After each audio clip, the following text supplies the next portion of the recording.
दोस्तों, समाज में एक छोटे बड़े रिश्ते का एक सम्मान होता है, लेकिन जब उस सम्मान को खोते हैं और सम्मान को तार तार करते हैं तो फिर उदय होता है एक बहुत बड़ी प्रॉब्लम का, समस्या का, एक घटना का। दोस्तों, इसी से संबंधित आज की यह घटना है।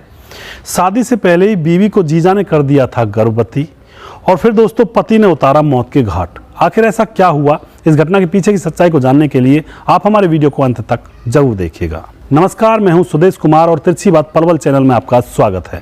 दोस्तों, यह घटना है नोएडा सेक्टर 99 की। नोएडा सेक्टर 99 में मुकेश नाम का एक लड़का रहा करता था जिसकी उम्र थी 35 साल। आज से 10 साल पहले उसकी शादी हो जाती है और वह अब अपने घर में पत्नी और 2 बच्चों के साथ रहा करता है।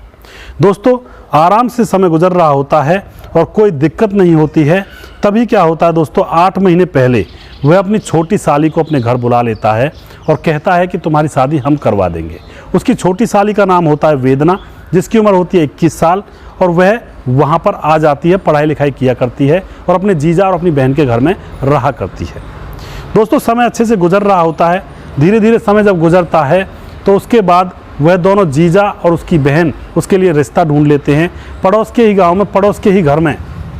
तो दोस्तों, पड़ोस के ही घर में एक लड़के से उसका रिश्ता तय कर दिया जाता है और अब जीजा अपनी साली की शादी के लिए कार्य में जुट जाता है, उसके दहेन दहेज के लिए सामान लाने में जुट जाता है और धूमधाम से अपनी साली की शादी पड़ोस के लड़के से करवा देता है। साली को एक मोटरसाइकिल भी देता है दहेज में।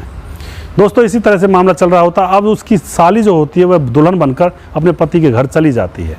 वहाँ पर 10-20 दिन रहने के बाद जो साली का पति था वह भी बहुत खुश था, क्योंकि साली बहुत ही खूबसूरत थी, उसे ऐसी बीवी चाहिए थी। दोस्तों, 10-20 दिन गुजरने के बाद जो उसकी साली होती है, वेदना का पति जो होता है, वह उसको घुमाने के लिए बाहर ले जाने की प्लानिंग करता है। तभी जैसे वह बाहर जाने लगते हैं तो वेदना को उल्टी होती है, पेट में दर्द बनता है।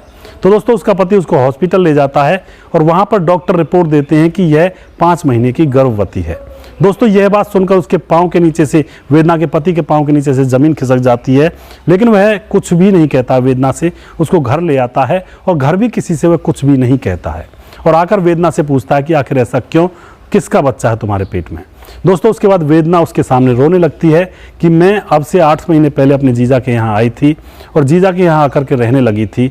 तभी क्या होता है, जीजा मुझसे ज़बरदस्ती करता है, मेरे साथ गंदी हरकत करता है और मैं यह बात किसी को बता भी नहीं सकती थी क्योंकि बेइज्जती का सवाल था और इसी से मैं गर्भवती हुई हूँ। अब दोस्तों, वेदना का जो पति है वह क्रोधित हो जाता है और वह बदला लेने की फिराक में घूमने लगता है। जो वेदना का पति होता है वह वेदना के भाई के पास फ़ोन करता है, उसको अपने पास बुलाता है, उसको सारी घटना के बारे में बताता है। वेदना का भाई भी गुस्से से लाल हो जाता है और अब दोस्तों, वेदना का जो पति होता है वह कहता है कि अब उसको मरना ही पड़ेगा, यानी कि मुकेश को मरना ही पड़ेगा, अब वह जिंदा नहीं रह सकता। अब दोस्तों, वेदना का भाई और वेदना का पति दोनों मिलकर प्लानिंग करते हैं और एक फैक्ट्री में वेदना से कहते हैं कि मुकेश को बुलाओ। वेदना मुकेश के पास फ़ोन करती है कि जीजा जी, मैं तुमसे मिलना चाहती हूँ, मैं फैक्ट्री में हूँ। कोई फैक्ट्री का एड्रेस दे दिया जाता है जो कि सुनसान पड़ी हुई थी। वहाँ पर मुकेश पहुँच जाता है मिलने के लिए वेदना से। जैसे वह वहाँ पर जाता है तो उसको कोल्ड ड्रिंक पिलाई जाती है वेदना के द्वारा।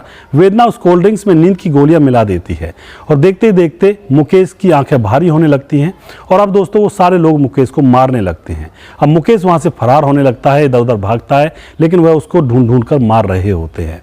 दोस्तों, तभी मुकेश एक बाथरूम में छिप जाता है और बाथरूम में छुपने के बाद वह अपनी पत्नी के पास फ़ोन करता है कि तुम्हारी बहन और तुम्हारा भाई मुझे जान से मार देंगे और तुम्हारी बहन का पति भी मेरे पीछे लगा हुआ है। दोस्तों, उसकी पत्नी घबरा जाती है और फिर कुछ ही देर बाद वो जो वेदना और वेदना का पति और वेदना का भाई उसको ढूंढ निकालते हैं और फिर उसको एक मारते पीटते हुए कुएं में धक्का दे देते हैं। कुआं सूखा पड़ा था, कुएं में वह सर के बल गिरता है, उसकी सर की हड्डी टूट जाती है गर्दन की और वह वहीं पर मर जाता है। उसके बाद वेदना वहीं पर रहती है और बाकी लोग फरार हो जाते हैं।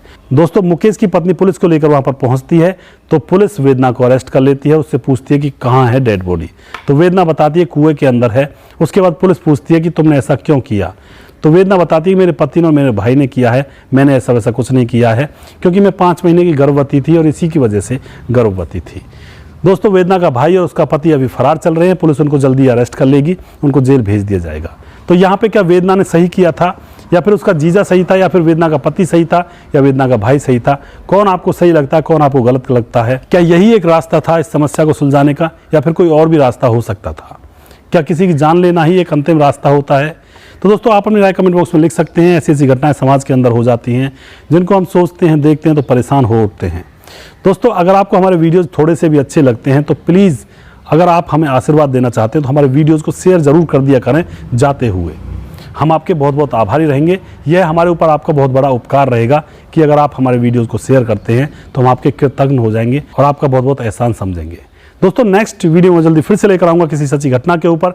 तब तक आप खुश रहें, सावधान रहें, रिश्तों की अहमियत को समझें। जय हिंद, जय भारत।